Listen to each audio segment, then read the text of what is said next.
कह रहे सिद्दीकुल फारूक साहब, आपकी ऑपोजिशन का शिराजा बिखरता हुआ आज हमने देख लिया है। जो आज प्रेस कॉन्फ्रेंस की पीपल्स पार्टी ने, जो आप दो लोग कैंडिडेट सामने ले आए हैं, आगे भी मुझे दाल आपकी गलती हुई नजर नहीं आ रही। क्या कहते हैं आप?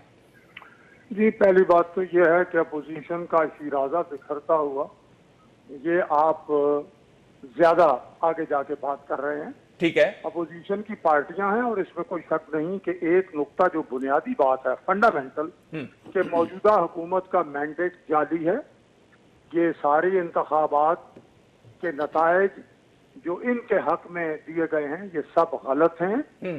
फॉर्म 45 हो, RTS सिस्टम हो, और हमारे जो अपना पोलिंग एजेंट से उन्हें बाहर निकालना हो, ये बातें आप ढकी छुपी नहीं रह गई। अच्छा, दूसरी तरफ मैं दूसरी तरफ इशारा कर रहा हूं। देखिए सिद्दीक साहब, वो कह रहे हैं कि आपने केसेस बनवाए, इसका मतलब है कि नवाज शरीफ साहब ने जो केस बनाया आसिफ अली जरदारी साहब के खिलाफ, वो भी झूठा है, वो भी जाली है। नहीं, वो तो देखिए, अब केस की बात अलग हो गई। ये बात इलेक्शन की बात करते करते आपने उस केस की बात कर दी। अब मैं उस पर अर्ज करूं जी, मैं देखे ना जी, मैं इतना समझबूझ वाला आदमी नहीं हूं। मैं टीवी के ऊपर देखता हूं, एक तरफ जरदारी साहब पेश हो रहे हैं, दूसरी तरफ जो है प्रेस कॉन्फ्रेंस चल रही पीपल्स पार्टी वालों की, तीसरी तरफ दो कैंडिडेट सामने आ गए।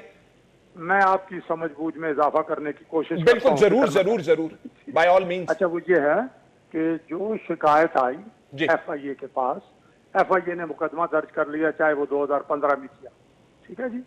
और ये बात दुरुस्त है कि इल्जाम है, लेकिन शुएब शाहीन साहब से मुझे गिला है कि वो एक तरफ इल्जाम और इल्जाम से आगे नैब तक चले गए और नैब फिर साबित करना पड़ेगा। अभी यहाँ तो मामला इल्जाम तक है, तो इन्होंने यहाँ से जुर्म साबित करके ये आगे तक जाके और सबूत मांगने शुरू कर दिए। तो ये बात जहाँ से आगे जो गए हैं ये दुरुस्त नहीं है। अच्छा। मैं ये अर्ज करूंगा कि जो हमारी बुनियादी बात पर ये मैंडेट ही जाली है, सारी अपोजिशन मुतफिक है। बाकी इशू टू इशू हम मुतफिक भी होंगे और जमातें जो हैं उनमें इख्तिलाफ राय भी होगा।